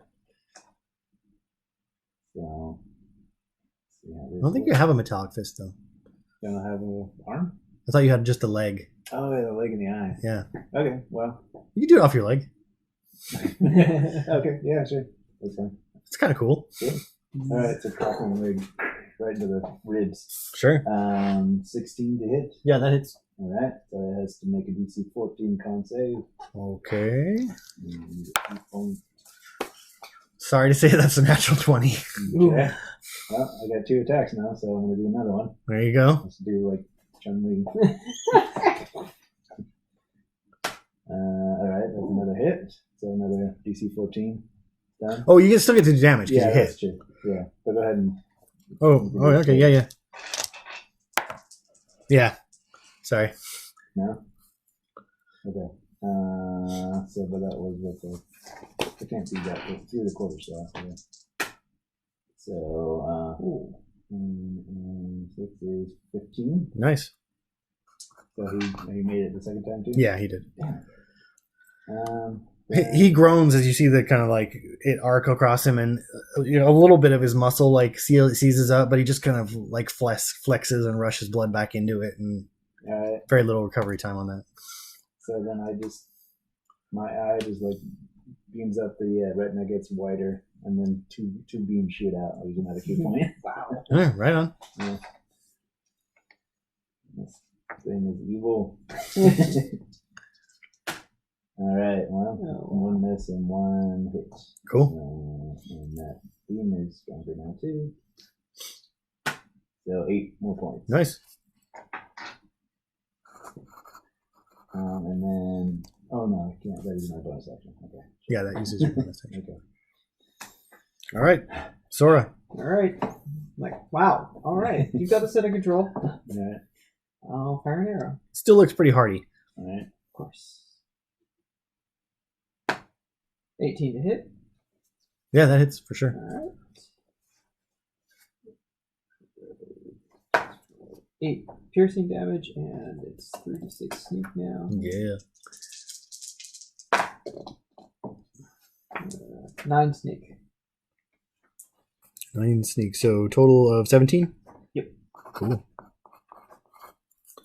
All right. I do want to try to flank with Fender when Fender comes into attack. Sure. All right. So next round, Fender gets into position. 2 mighty swings of his axe. And he has advantage. He does. Okay. Good thing he had advantage because he needed it on it. No, I guess he... Yeah, he did, just barely. All right. So first one hits. Second one hits. He uses bonus action to try and push it. That's not it. No. Okay.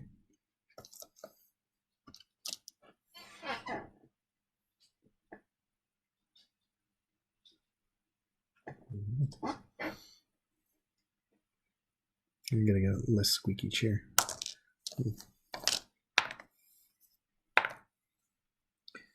So it's a total of 13. Goodness. So good 2 decent slashes across its back. Wow. It kind of howls at him, and you can see it. It's now like opening its mouth even wider to the point where it almost like doesn't quite like tear, but the sides of its mouth stretched almost till it's like almost like a circle, like a lamprey. Wow. And there's just these kind of rows and rows of teeth within. A thick, kind of ropey, less flat like a feline or a canine tongue, like more kind of pointed and ropey as it kind of like whips around inside of its mouth. Okay, and then it's its turn, and it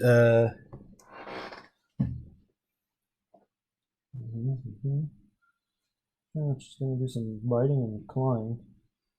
So it's gonna swipe 1 claw at Scofa still, and then a bite and a claw at Fender. Does Gofa go before? No. you get missed.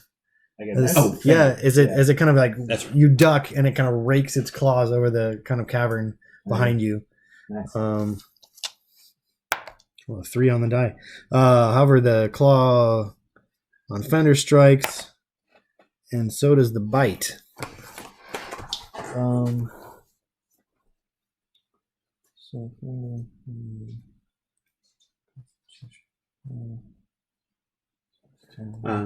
Fender has something protection, right? Fender's protection, impose disadvantage. Yeah, he can use his reaction to impose disadvantage on someone striking someone other than him. Striking Scofa. Yeah, he already missed. So Okay. yeah, but Fender does take 2 blows. Oh, it's attacking Fender now. Yeah. He's Ouchies. going to parry. Yeah, that's a good idea. Yeah, reduce the damage. Okay, so I'm just gonna say he does it off the first one, which is 12, and then it's reduced by his What he rolls on the superiority die plus his dex modifier. cool. I think that's a d6. If someone can double check that, I think it might go up at 5.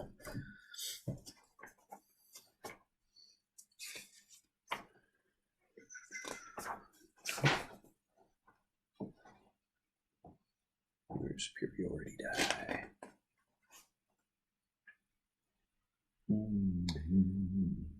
So I just imagine my body's just like cracking with lightning. Sure, That's that's kind they're of D8s. that's d8 now. Yep. Cool. All right. Nice. So he was going to reduce it by 8. That's nice. So he only takes 4. No, they start at D8. Oh, He it started D8. Yeah, he just gets another. Oh, so it's still 7. D8. Okay. Okay, so he only takes 4 from the. But here comes the bite. Just outside recharge. I don't know. Yeah. Lose some brain cell. Ooh, for 15. Ouch. Yeah. So it kind of like quickly clamps down on Fender's shoulder and like there's a tearing of metal sound as like it pulls away. It doesn't actually have a chunk of him when it comes away, but you can see his built-in poltroon is kind of all gashed up. Okay. What did he take on the first one? 4 on the first one after he reduced it, and then 15.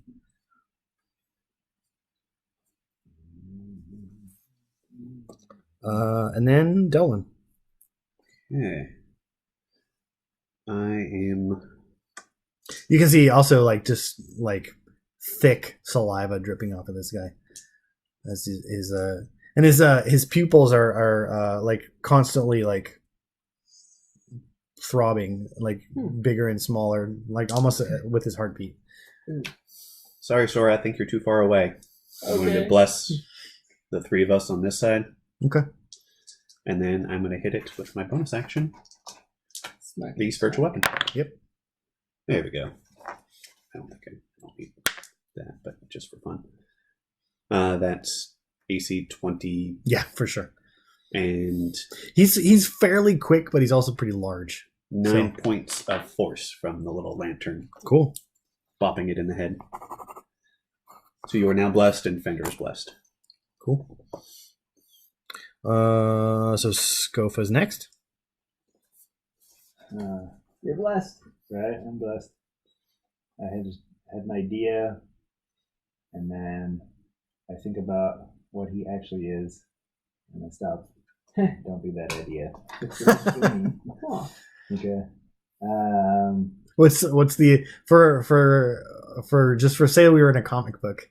What's in his thought bubble? I'm just Well, he like curious. starts reaching for the flask of acid and thinking if I could get it in his eyes, I'd be blinded. But Ah. then he changes back. Wouldn't be good. Sure. Sure. We want to try to remove the curse, maybe. I don't know. Oh. Okay. I don't know. Right now, I'm just trying to take it down. But Interesting. Okay. Yeah. Okay, so I will do another kick. As I'm just cracking with energy. I'll try to stand him one more time. Okay. And then, oh yeah, I'm with advantage also. Right? Not advantaging. Oh, yeah, no. Yeah. Yeah, Advantage because you're still flanking plus- with Fender. Yeah. Oh, wow. So okay. Well, it's a hit. It's not enough. That's 20. But, all right. So that's 7 more damage. So you're stunning striking him again? Yeah. Okay. So you've spent 4. 4 key now. You have 1 5, left. Yeah. Jeez. Yeah, it can go fast. Right. What's the DC? 14. 14. Con. Ah, that's an 11. Nice. Fort. Okay. So yeah, you can see his kind of like muscles seize up for a moment, Okay. and he looks even angrier, if that's possible. His mouth opens a little bit wider, Oh, boy. and like even though like he shouldn't be able to move, like from your teachings or whatever your instinct about how this works, Yeah. he's like his head is twitching a little bit, and you can see like a vein start to form on his forehead. Okay. He's kind of fighting it. Once I see that work, I'll use the quarterstaff and just jab him in the ribs. Okay. And okay, so that should be another 10 plus 6. Yeah, 20. Yeah, for sure. And then now I'm doing the 8. Oh man, 5 damage. Sure, and remember the stunning strike did damage too. Yeah, it was 7. Oh, it was 7. Okay, so total 12. Yeah. Okay. And then bonus action, I'm going to use my last key point and just do double laser again. Okay. Double laser. Yeah. I'm sure you want a triple laser. Yeah, I'll split it in half. Alright, here's the first one. It's almost a triple laser. Yeah. Is 17 hits. Mhm. Okay. And that hits. Okay. So, Yeah, monks can get some crazy DPS. yeah. First few rounds. So- Then. Yeah. Yeah, 14 damage. Jeez. Okay. And I don't know if the type of damage matters, but obviously that's laser damage. Right. Exactly. All right. Shoot with an And arrow. it's stunned until the beginning of your turn? Yeah. Sweet. So that affects my ability to hit it with an arrow. Yeah, I believe you'll be advantage. Nice. So I think the lightning starts to crackle and disappear. Well, that should be a hit. That's a total of 24 to hit. Yeah, for sure. 9 piercing and 7 sneak, so 16 damage total. Cool.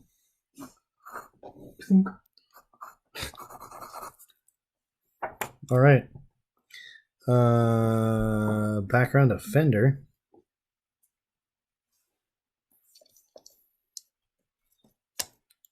Are we trying to kill it?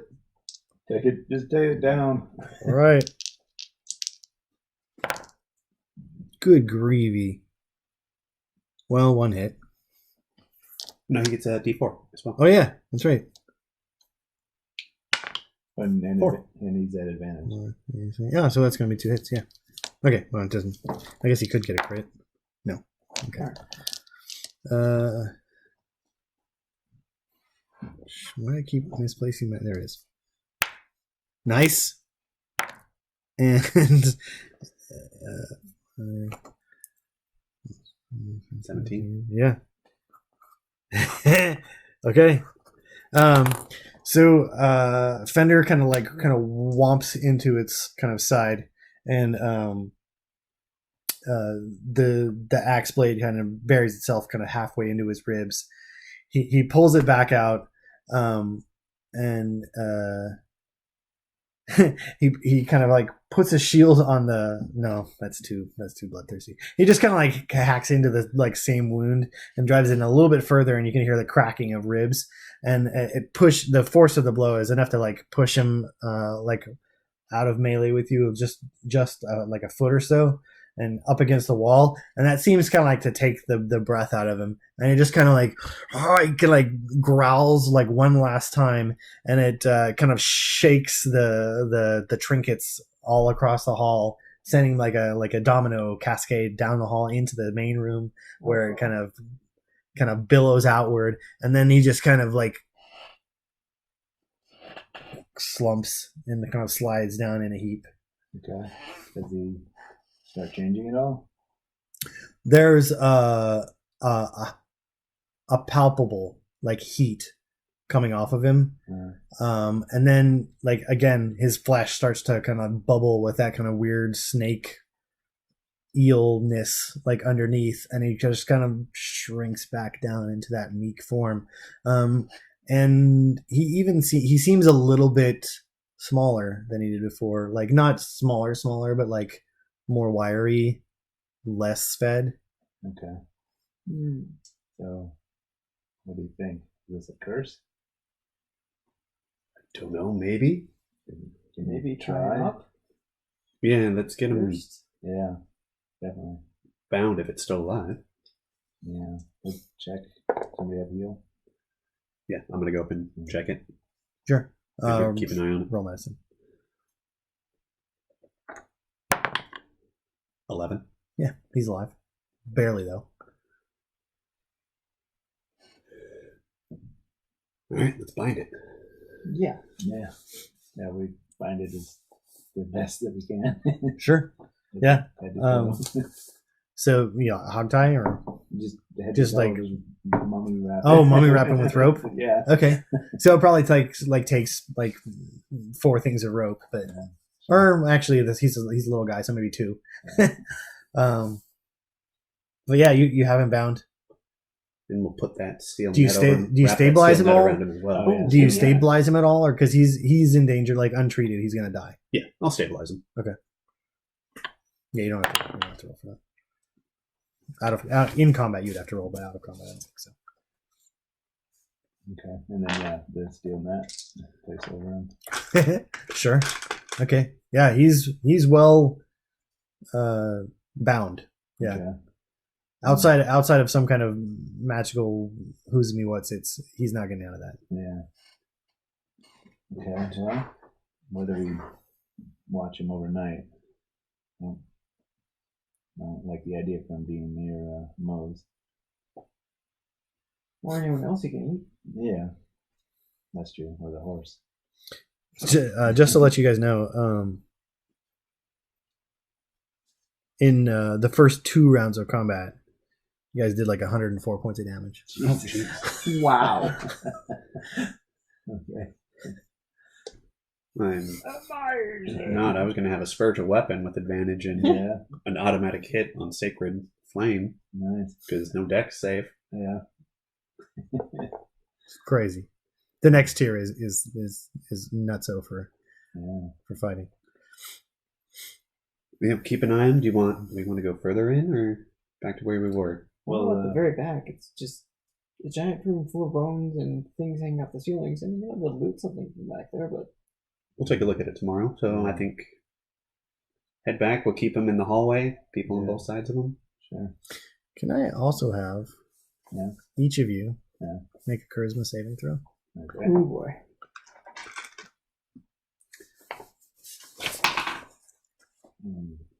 I'm still blessed, right? Yeah, I guess, yeah. Okay. Because it 16. lasts for what, an hour? Or I know, 10 only, minutes or something like that? It's only a minute. A minute? Still? I mean, we tied him up and everything. So probably not. Yeah, so probably no bless. 16. 16? Just charisma. So, Yep, charisma save. 20. 5. Yeah. Okay. Is Fender rolling? Nope, Fender's not rolling. Okay. I'm proficient in charisma. Nice. Yeah, you know what? I'll go for Fender. Charisma's his jam. If I, no. Oh, no. Natural 1. Nicely done, Fender. Alright. Okay. All right. Well, I don't know. So am I familiar at all with shape changers? Like, would I be worried about anything? Okay. Does anybody know anything about shape changers? They change shape. Okay. I All right. think that must have been what I detected on them. You're both trained in history and arcana, right? Both of Not you? history, arcana. Just arcana. Just arcana. So since you're trained in both history and arcana, I'll let you make an arcana roll. Okay. Ooh, 19 on the die. 23 total. Okay. So you know that of the legends of shapechanger / curse kind of dealios, a lot of them seem to imply being wounded by one can sometimes transfer their curse. Oh, no. And All right. I was bit. Fender was bit, but Yeah, I convey this information. I say, well, we might need to, I look at my wounds. Well, do another detect magic Okay. and medicine, just to see maybe if they're infected. If you want me to roll anything, Well, or- yeah, you can roll medicine, sure. 13. I should have booped myself. So like you wait an hour or so and like examine the wounds. You don't find any biological agent or any biological sign of infection or anything like that. Okay. Well, maybe to be safe, I shouldn't be on watch by myself. Well, we'll double up. Fender will be on each of the watches, and Right. I'm assuming a robot can't be. Are you implying it has no soul? Well, it's magic, so who knows? It's a curse, right? Right. a werebot. But just to be just curious, like where was I bit on the metal part or on flesh? Roll d6. Okay. 2. 2. So on your arm. Okay. Scratch you on your arm. Yeah. Seem to recall a tale of a robot named Bender. Yeah. That was inflicted with. Really? Turned into like an auto or something. It might have just been a kid's story that I read. Yeah. That would be Interesting. Bender. Optimus. Mega something. Okay. Well, yeah, I guess let's get some rest and deal with all this in the morning. Good idea. So you guys head back to the kind of main camp that you set up? Yeah. I'm gonna keep an eye on myself if I get extra hungry or anything. Sure. The heck did I do with it? Just gonna check what time it is. Hadn't done the food yet, so we'll get us food. Sure. 954. Okay, cool. Oh yeah. Okay. So you guys can roll I don't know, a D6. Someone just one person roll D6. 1. 1? Okay, yeah. The night goes through uneventfully. He does not wake up with you guys in the morning. He's still pretty much out. The Tabasti anyway. So and the storm passes. It is very wet outside and still extremely cold. It feels like winter has like officially arrived. Oh, no. There he's in like on the small amount of kind of bushes and whatnot outside. There's a little bit of frost. So Still a big pool in here? at the entrance, there is really only now like a half inch of water still. Okay. That looks like it has kind of drained out over the night. So did my wounds heal overnight? Yes. Actually, okay. I look at it. Does it look anything left? It looks wicked. I mean, because when his claws came in, they weren't like smooth. They had like little splintered pieces. Like whatever he scratched on wasn't like even. But anyway, yeah. But it looks like a normal wound. As far as you can tell, yeah. Okay. And I don't feel extra hungry or anything. Roll sense of self, charisma. Okay. 17. You do feel a little hungry. Okay. Your stomach actually gurgles a tiny bit, but maybe you're reading into it, maybe not. Yeah, I kind of like try to like meditate on it, and I think I'm just gonna keep an eye on it for now. Sure. Well, I'm going to do a little meditation, give myself a little guidance, and try and do remove curse for this thing. Okay. Let me have a quick look into remove curse and see how that works. And I'll stand nearby just in case somebody can rub off. But yeah, remove curse.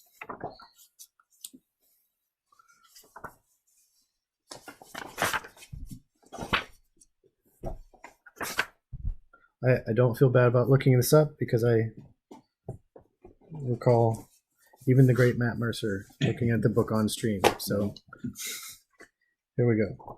Remove curse. Touch curse.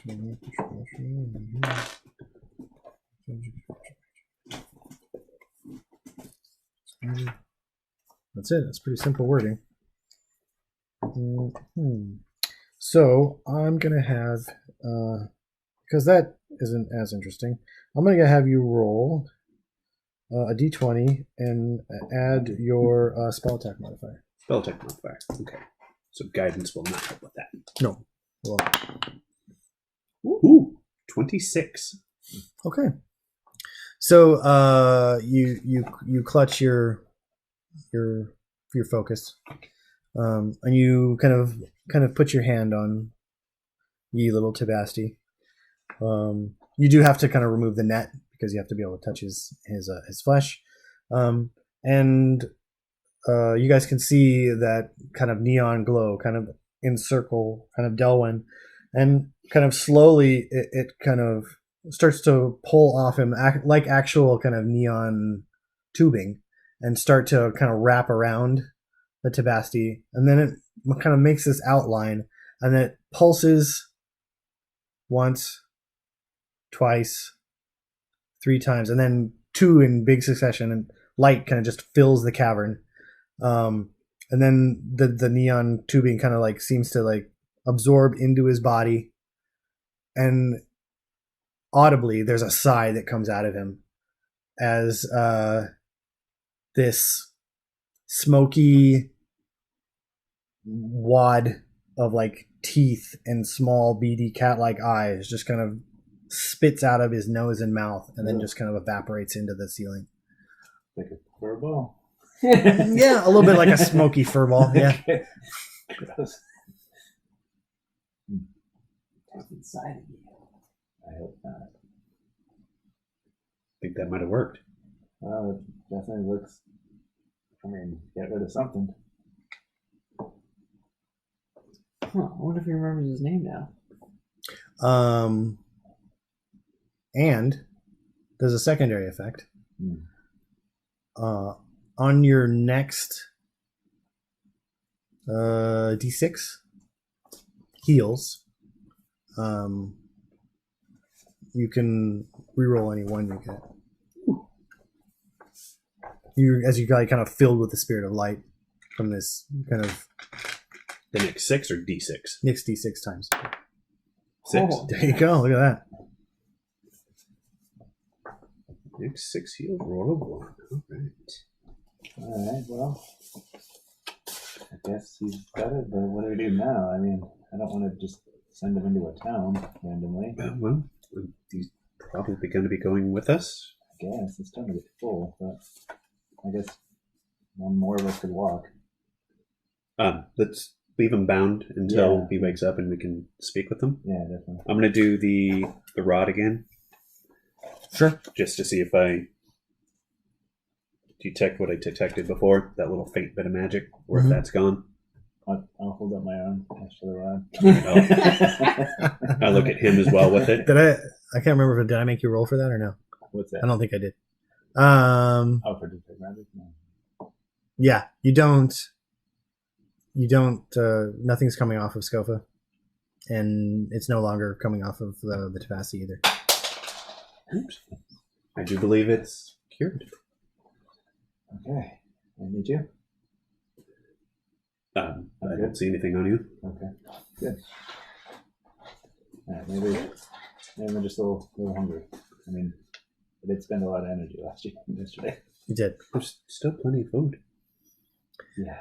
So we end the session and the scene as you guys are kind of spending a small chunk of the morning just kind of getting the wagon unwedged and out of the cave. Right.